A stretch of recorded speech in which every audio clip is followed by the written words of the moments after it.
Elon Musk म्हणलं की डोळ्यासमोर ही व्यक्ती येतो की जो जगामध्ये काही करू शकतो असा अवलिया. आणि आता त्यांनी त्यांच्या न्यूरोलिंकच्या मदतीने एका पॅरालाइज महिलेला फक्त तिच्या विचारांच्या जोरावर लिहिणं आणि चित्र काढणं पॉसिबल करून दाखवलंय. हो मित्रांनो, इलॉन मस्क यांची न्यूरोलिंक ही कंपनी आहे. आता यांनी 2016 साली ह्या कंपनीची स्थापना केली होती.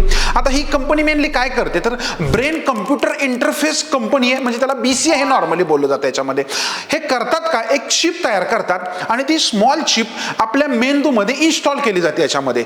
आणि ती चिप अशी असते की ती आपल्या मेंदूमधून सिग्नल्स पाठवते आणि एक्सटर्नल डिव्हाइसवर ते रेकॉर्ड करायचं काम करते.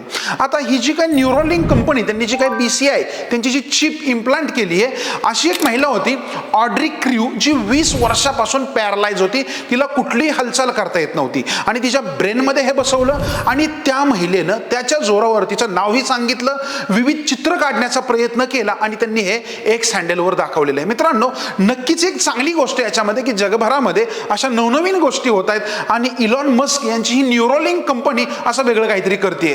तुम्हाला न्यूरोलिंक विषयी अजून काय माहिती आहे प्लीज कमेंट करायला विसरू नका.